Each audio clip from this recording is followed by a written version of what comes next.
Magandang umaga po sa ating lahat. Napansin po natin na nasindihan na po yung ikalawang kandila ng ating Advent Rite, no? Hudyat na ikalawang linggo na ng Adbyento, no? At patuloy pa rin, no, ang ating pagdiriwang ng Adbyento, paghahanda sa pagdating ng Panginoon. Paano nga ba tayo dapat maghanda sa pagdating ni Jesus sa ating buhay ngayong Pasko? At kung titignan po natin yung mga pagbasa natin ay maraming pangaral. Sa totoo lang, kung merong isang pinupuntong Adbyento ay ang mensahe ng pag-asa. Umaasa tayong darating ang Panginoon sa ating buhay. Sa unang pagbasa mula sa aklat ni Propeta Baruch, umasa noon ang bayang Israel na mula sa kanilang pagkakatapon sa Babylonia, sila ay makakalaya at makakauwi sa kanilang tunay na tahanan, yung kinalalagyan sa Jerusalem. At ang mga salita ng propeta, no, ay nakakatawag pansin dahil sila noon ay nasa Babylonia, nandoon yung lungkot, no, yung lumbay, para ba na silang wala ng pag-asa.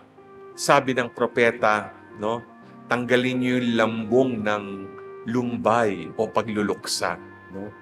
At ito ay dapat mauwi sa galak dahil darating na ang panahon na kayo'y makakauwi na sa Jerusalem.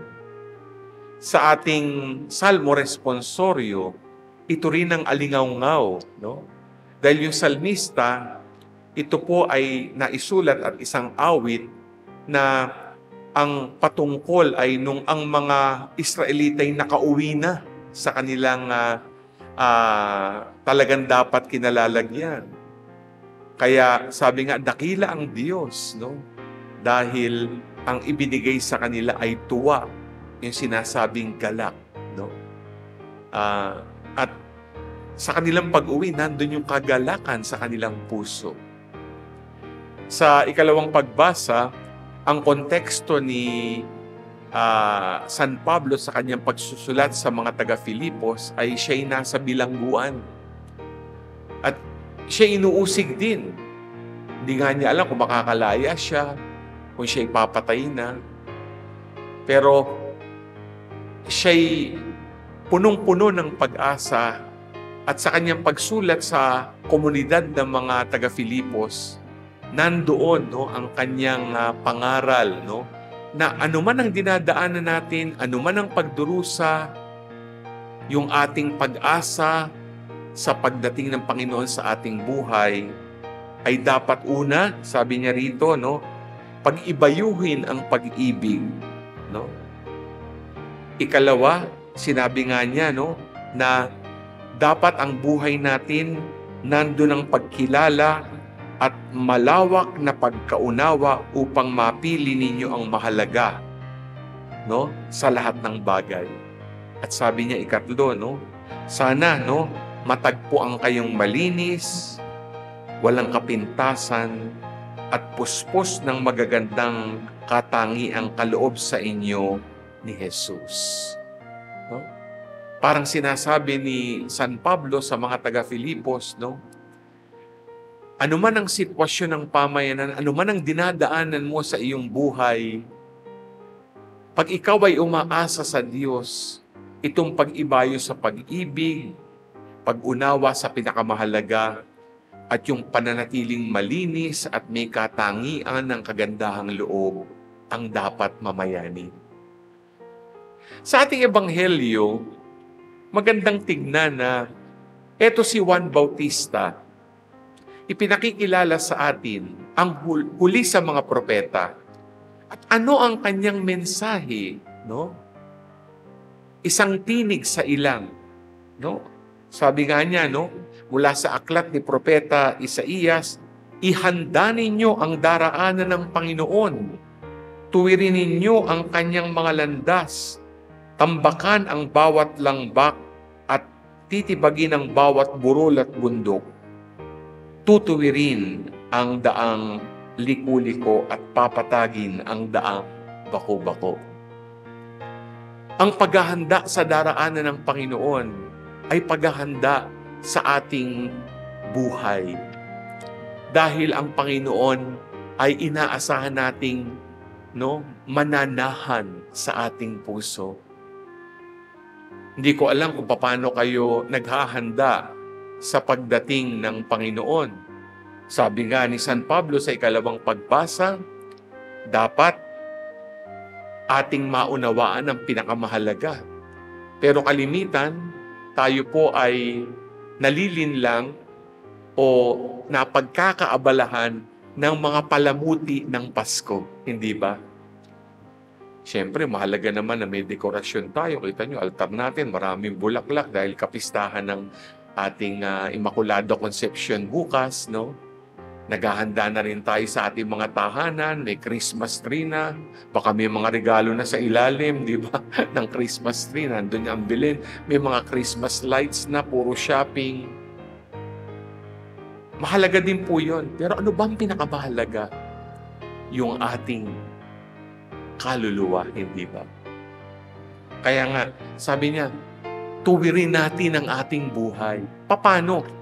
Ewan ko kung napansin niyo sa ating ebanghelyo, sa simula, parang nandoon ang mga personalidad na ipinakikilala bago pa man ipanganak ang Panginoon. Pamilyar itong mga ito.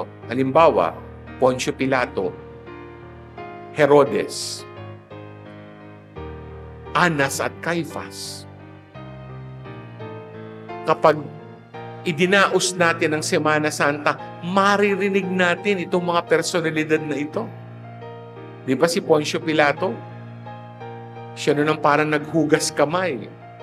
At ang nangyari, si Jesus ay dumaan sa kanyang paglalakad papuntang Kalbaryo at ipinako sa krus. Si Herodes, nung si Jesus ay ipanganak, gusto niyang paslangin. Kasi alam niya na ito ang hari ng mga hari. At kung babalikan niyo sa Ebanghelyo, si Herodes ang naging sanhi kung bakit napugutan ng ulo si Juan Bautista, hindi ba? At si Anas at Caifas, sila yung mga punong saserdote noon. No? Sila ang nagbigay ng husga at pataw na si Jesus ay dapat parusahan. Kung titignan po natin, may Poncio Pilato, may Herodes, may Anas at Caifas sa ating buhay. Dahil si Poncio Pilato, pag sinabi naghugas kamay, parang walang pakialam. Parang baliwala sa kanya kung ano man ang mangyari kay Jesus. Di ba kalimitan, Poncio Pilato din po tayo. Naghuhugas kamay at walang pakialam sa nagaganap sa paligid, lalo na ang mga nahihirapan, ang mga hikahos. Si Herodes, taong punong-puno ng ambisyon, mayabang, mataas. Di po ba para din tayong may Herodes sa ating buhay? Meron din tayong kayabangan. Yung iba sa atin gusto nasa itaas, kahit yung mga nasa ibaba ang nahihirapan. Hindi natin iniisip na meron tayong nasasaktan. At si Anas ay Caifas, silang naghusga. Tayo rin, mapanghusga. May mga taong dahil sa panghuhusga natin, kumbagay, nakaranas din ng sakit ng puso at nagdudusa. Sabi ni Juan Bautista, kung nais nating ihanda ang ating sarili sa daraanan ng Panginoon, sabi niya, pagsisihan ninyo talikdan ang inyong kasalanan at patatawarin kayo ng Diyos. Di ba? Tanggapin natin ang ating mga kahinaan at kasalanan. Ang mga Herodes, Poncio Pilato, Anas at Caifas sa ating buhay. sa gitna ng mga palamuti ng Pasko, ihanda natin ang ating mga kaluluwa. Linisin ang ating mga puso para si Jesus ay manahan sa atin ngayong Pasko. Anong isang praktikal na gawain na espiritual ang pwede nating bigyang pansin? Pangungumpisal. Kaya maganda yung tanong nangumpisal na ba kayo bago magpasko? Kalimitan, di ba, pag ganitong Adbyento at Koresma, may kumpisalang bayan ng mga parokya. Dinayo nyo ba? Magandang gawin dahil ito ang isang mahalagang paghahanda sa pagdating ng Panginoon sa araw ng Pasko, sa panahon ng Pasko, na magdudulot po sa atin ng makahulugang pagdiriwang. Mga minamahal na kapatid kay Kristo, kung sinindahan na ang ikalawang kandila ng Adbyento, sindihan natin ang kandila ng pagsisisi, pagbabagong loob, paghihilom, pakikipagkasundo sa Diyos ngayong Pasko. Amen.